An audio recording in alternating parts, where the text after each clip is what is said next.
नमस्कार दोस्तों, आपका अपने चैनल मॉर्निंग जी के द स्टडी प्लेटफॉर्म में आपका स्वागत है। आप देख रहे हैं मॉर्निंग जी के ऑब्जेक्टिव क्लास 143, जिसमें हमने भारतीय संविधान के विषय भारतीय नागरिकता को कवर किया है। इस विषय से जुड़े महत्वपूर्ण वस्तुनिष्ठ प्रश्नों को आप आसानी से याद कर सकते हैं। तो चलिए शुरू करते हैं। हमारा पहला प्रश्न है, भारतीय संविधान के किन अनुच्छेदों में नागरिकता संबंधी प्रावधान किए गए हैं?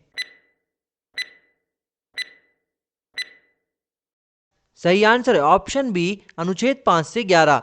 भारतीय संविधान के अनुच्छेद 5 से 11 में नागरिकता संबंधी प्रावधान किए गए हैं। हमारा अगला प्रश्न है, भारतीय संविधान निम्नलिखित में से कौन सी नागरिकता प्रदान करता है? सही आंसर है ऑप्शन ए, एकल नागरिकता।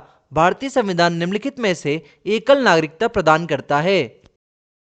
हमारा अगला प्रश्न है, किस अनुच्छेद के तहत संसद को नागरिकता के संबंध में कानून बनाने का अधिकार प्रदान किया गया है? सही आंसर है ऑप्शन डी, अनुच्छेद 11। अनुच्छेद 11 के तहत संसद को नागरिकता के संबंध में कानून बनाने का अधिकार प्रदान किया गया है। हमारा अगला प्रश्न है, भारतीय नागरिकता नहीं प्राप्त की जा सकती है।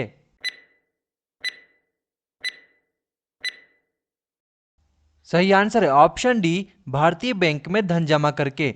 भारतीय नागरिकता भारतीय बैंक में धन जमा करके नहीं प्राप्त की जा सकती है।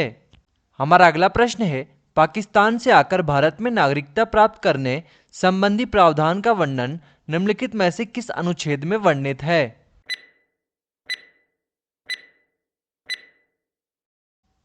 सही आंसर है ऑप्शन ए, अनुच्छेद 6। अनुच्छेद 6 में पाकिस्तान से आकर भारत में नागरिकता प्राप्त करने संबंधी प्रावधान दिए गए हैं। हमारा अगला प्रश्न है, नागरिकता का लोप होने का एक नियम है।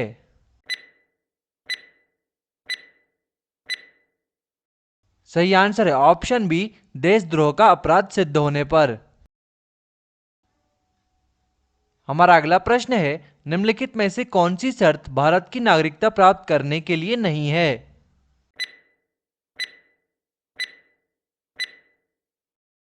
सही आंसर है ऑप्शन डी, संपत्ति स्वामित्व।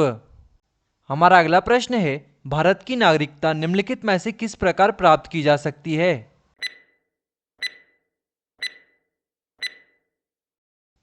सही आंसर है ऑप्शन डी, उपयुक्त सभी से। भारत की नागरिकता जन्म से, वंशानुक्रम से एवं देशीकरण से प्राप्त की जा सकती है।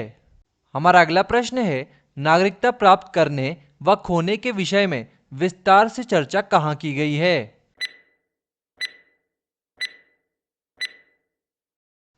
सही आंसर है ऑप्शन बी, 1955 के नागरिकता कानून में। 1955 के नागरिकता कानून में नागरिकता प्राप्त करने व खोने के विषय में विस्तार से चर्चा की गई है।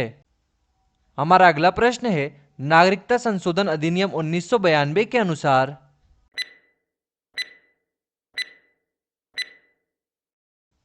सही आंसर है ऑप्शन सी, भारत के बाहर पैदा होने वाले बच्चे को यदि उसकी मां भारतीय है तो उसे भारतीय नागरिकता प्राप्त होगी।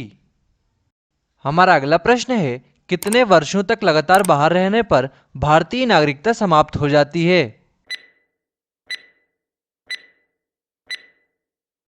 सही आंसर है ऑप्शन सी, 7 वर्ष। 7 वर्षों तक लगातार बाहर रहने पर भारतीय नागरिकता समाप्त हो जाती है। हमारा अगला प्रश्न है, ऐसे सभी व्यक्ति जो ब्लैंक या उसके पश्चात भारत में जन्म ग्रहण किया हो उन्हें जन्मजात भारतीय नागरिक समझा जाएगा।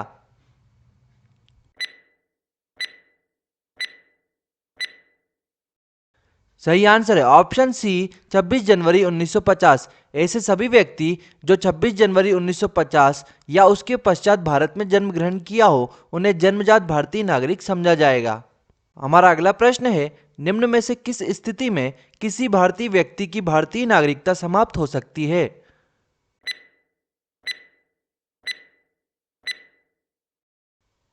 सही आंसर है ऑप्शन डी, उपरोक्त सभी। त्यागने पर, पर्यावसन पर, वंचित किए जाने पर भारतीय नागरिकता समाप्त हो सकती है। हमारा अगला प्रश्न है, निम्न में से किस स्थिति में किसी व्यक्ति को भारतीय नागरिकता से वंचित नहीं किया जा सकता है?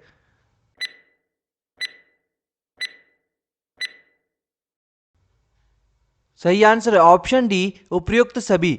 निर्वाचन के दौरान, आपातकाल के दौरान और युद्ध के दौरान भारतीय नागरिकता से वंचित नहीं किया जा सकता है। हमारा अगला प्रश्न है, संविधान द्वारा प्रदत्त नागरिकता के संबंध में संसद ने एक व्यापक नागरिकता अधिनियम कब बनाया?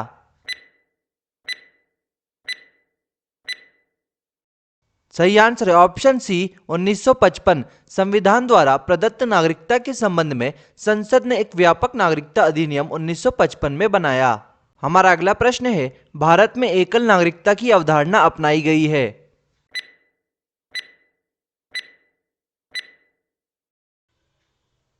सही आंसर है ऑप्शन ए, इंग्लैंड से। भारत में एकल नागरिकता की अवधारणा इंग्लैंड से अपनाई गई है।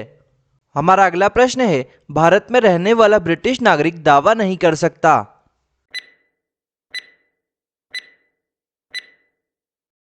सही आंसर है ऑप्शन ए, व्यापार और व्यवसाय की स्वतंत्रता का अधिकार का। भारत में रहने वाला ब्रिटिश नागरिक व्यापार और व्यवसाय की स्वतंत्रता के अधिकार का दावा नहीं कर सकता। हमारा अगला प्रश्न है, भारत में नागरिकता निम्न में से किन विधियों द्वारा प्राप्त की जा सकती है?